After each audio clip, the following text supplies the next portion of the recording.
Hello bachchon, let's read this question. The question says that write the real and imaginary parts of the following.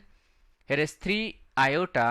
इस question में कहा जा रहा है कि हमें रियल और इमेजिनरी पार्ट लिखना है ऑफ द फॉलोइंग। चलिए इसको सॉल्व कर लेते हैं स्टेप बाय स्टेप। यहाँ पे क्या लिखेंगे, की कॉन्सेप्ट। सो की कॉन्सेप्ट में यहाँ पे क्या लिखना है, जैसा कि हमें पता है कि इन अ कॉम्प्लेक्स नंबर अगर हमारे पास z is equals to a plus B iota हो, तो यहां पे हमें पता है कि a क्या है, a is called the real part and b is called the imaginary part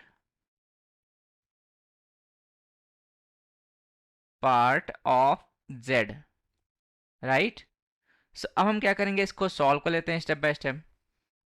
तो यहाँ पे हमें करना क्या है, यहाँ पे हमें लेट कर लेना है z is equals to 3 iota.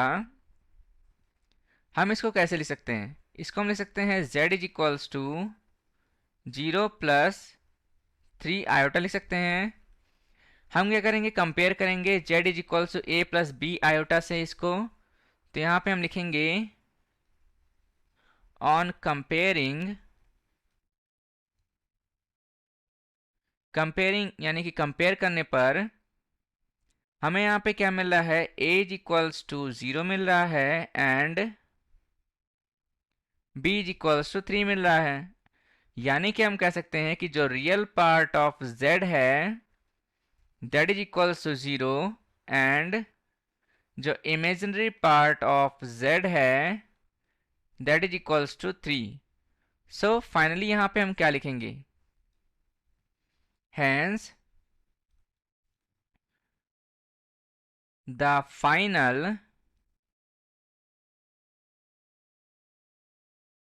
Answer is, क्या हो जाएगा हमारे पास फाइनल आंसर, यहाँ पे आप देखोगे कि real part of z that is equals to 0, इसको हम क्या करेंगे, बॉक्स में रख देंगे and imaginary part of z यानी कि हमने 3 आयोटा माना था z इज इक्वल्स टू, तो दैट इज इक्वल्स टू 3, इसको हम क्या करेंगे, बॉक्स में रखेंगे और हम यहाँ पे हाइलाइटर से हाईलाइट कर देंगे।